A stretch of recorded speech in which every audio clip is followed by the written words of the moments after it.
Hatta la yash'urul musalli kam raka'atan yusalli, sampai-sampai ada orang sholat yang tidak ingat berapa rakaat sedang ia kerjakan itu. Berarti benar kan hadis Nabi-nya? Dan kita semua umumnya hampir mengalami itu. Maka apa solusinya?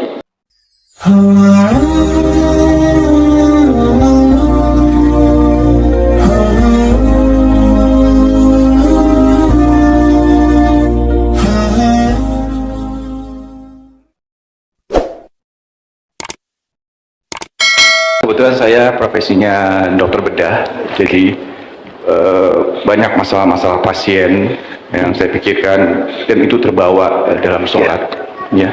Nah, sehingga dalam sholat sulit sekali sampai mungkin lupa rakaat, gitu. Oh, ya.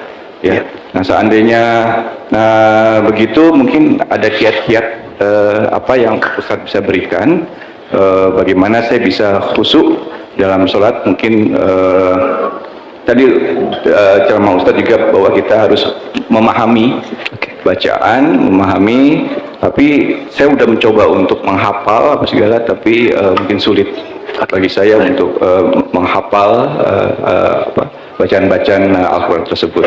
Yang kedua, jika saya lupa ini rakaat, itu bagaimana? Ya, sujud sahwi ya Ustaz ya. Bagaimana tata caranya seandainya kita lupa tentang rakaat tersebut.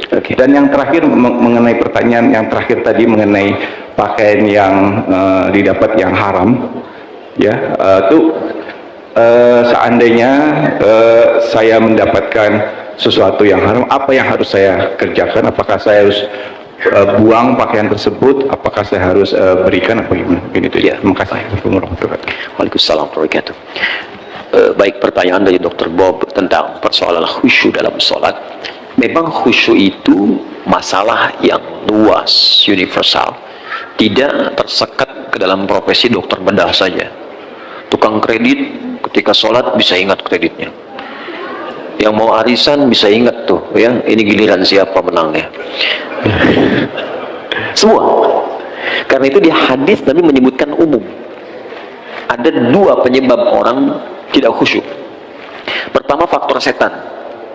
Ada setan khusus menggoda orang sholat, namanya khanzab. Ada yang menyebut khinzib. Setan itu banyak jenisnya. Nanti mungkin bagus juga kalau kita belajar fikih setan, ya, supaya tahu cara menghindarinya. Dengan ya, kita nanti belajar jenis-jenis setan. Ada setan di rumah tangga, ya, ada di Quran surah kedua ayat 102, namanya dasim. Ada setan di pasar, itu yang kalau ke mall pulang-pulang masih ingat tas belum dibeli. Ada, ya, ada banyak. Ya, ada setan di tempat-tempat musik, ada banyak macam-macam. Ya, nah ini kembali ke setan yang goda orang sholat. Nanti saya sampai ke jawabannya.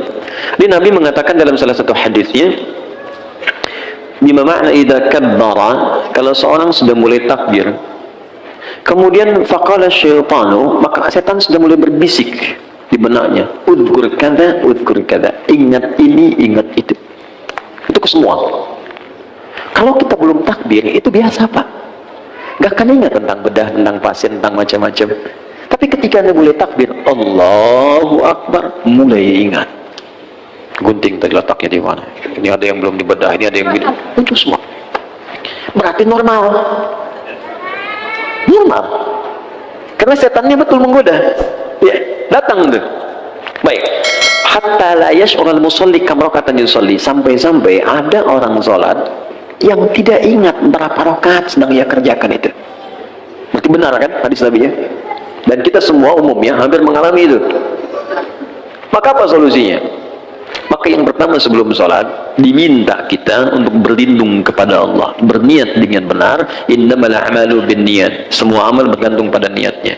Maka kalau kita khawatir waswas, fasta'iz billah, minta perlindungan kepada Allah dari godaan setan. Boleh ta'awudz, a'udzubillahi minasyaitonirrajim. Ada yang baca An-Nas, ya, qul a'udzu birabbin nas, minta kepada Allah perlindungan, itu boleh dilakukan.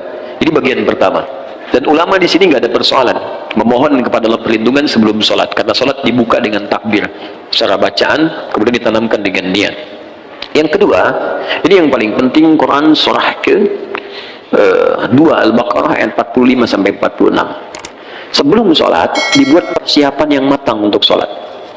Ya, kata Allah di ayat 46-nya, alladzina yadhunnuna annahum mulaqu rabbihim wa annahum ilaihi raji'un. Di ayat 45, khusyuk itu enggak mudah. Wa innaha lakabiratun. Salat itu enggak mudah illa 'alal khasyin, kecuali bagi orang khusyuk. Siapa orang khusyuk ini? Ternyata khusyuk dimulai sebelum salat, bukan saat sedang salat. Jadi ada tahapan khusyuk dimulai sebelum salat. Apa persiapannya? Tadi yadhunnuna annahum mulaqu rabbihim. Satu, orang khusyuk itu orang yang merasakan dalam jiwanya akan menghadap kepada Allah. Karena itu ketika akan menghadap kepada Allah, kata Allah, kenakan pakaian yang bagus. Kamu dapat undangan dari orang lain, pakaian bagus. Dapat undangan dari Sang Pencipta, kenapa pakaian biasa-biasa? Makanya pakaian itu cenderung juga mengondisikan kita untuk bisa nyaman dalam salat. Silahkan cek, pakai kaos oblong ya dengan pakai baju koko, sama-sama sah menutup aurat, tapi rasanya lain kan? Ya kan? Oke. Kemudian yang paling menarik di ujungnya, wa annahum ilaihi raji'un. Tenang sebentar. Kalau Anda mendengar kalimat raji'un, raji'un, raji'un, apa yang terbayang? Inna lillahi wa inna ilaihi raji'un. Nah, dalam sholat itu ketika kan sholat, kalau ingin khusyuk kata Allah, rasakan mungkin ini sholat terakhir yang Anda kerjakan dalam hidup. Mungkin wafat dalam sujud. Apa yang Anda pikirkan membedah orang kalau Anda wafat sekarang? Apa yang Anda pikirkan tentang gunting, tentang segalanya, tentang selang, tentang infus? Kalau Anda wafat sekarang, apa yang mau Anda kerjakan kata Allah? Percuma pikirkan semuanya. Maka Nabi sering katakan sebelum sholat, sallu sholatan muwaddah. Sholatlah engkau seakan-akan sholat ini jadi perpisahan dalam hidupmu. Ya, sholat, siapkan, rasakan mungkin ini sholat terakhir. Makanya panggilannya kan panggilan adzan. Adzan, an-nida, panggilan. Oke, saya ganti namanya. Andi, ada namanya di sini? Tidak ada. Baik, kalau tidak ada, oh ada. Baik, kalau ada saya ganti dulu. Asep, ada? Ada. Pasti nggak ada. Suneo, nggak ada kan? Pasti nggak ada. Suneo dipanggil Allah. Apa artinya? Kita dipanggil tiap hari. Adi dipanggil Allah, Bob dipanggil Allah, Hasan panggil Allah, Andi panggil Allah. Allahu Akbar, dipanggil kan? Mungkin sholat itu panggilan terakhir dalam hidup kita. Kalau kita sudah merasa itu panggilan terakhir dalam hidup, boleh jadi di situ kita akan mulai merasakan kenikmatan untuk pasrah kepada Allah. Kalau wafat dalam sujud itu. 2. 3. Ada isyarat di Quran surah ke-29 ayat ke-45.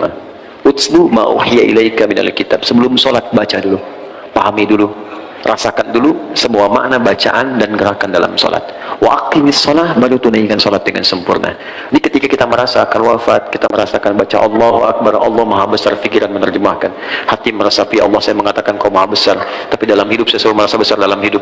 Pekerjaan saya katakan yang paling besar dalam hidup, dan seterusnya. Itu perasaan akan terbawa sehingga membantu kita bisa lebih fokus dan nyaman dalam sholat.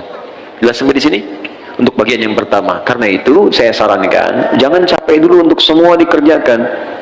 Sepekan ini saya mau belajar takbir dulu, pahami dulu. Sepekan kemudian saya belajar untuk iftitah, selanjutnya saya belajar Al-Fatihah sampai sempurna kita. Bahkan ada ulama yang mengatakan ingat sholat saja sudah bagian dari khusyuk. Wah, ini 5 menit lagi adzan zuhur nih, sudah ingat tuh, itu bagian dari khusyuk. Oke, baik.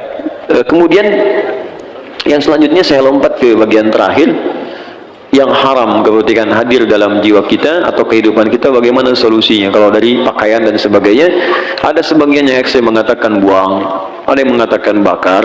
Tapi kalau ada dari manfaat-manfaat bisa digunakan secara sosial, maka jumhur ulama lebih menyarankan arahkan kepada kepentingan sosial. Misalnya ada harta haram berupa uang misalnya kan didapatkan, kita tahu ini haram.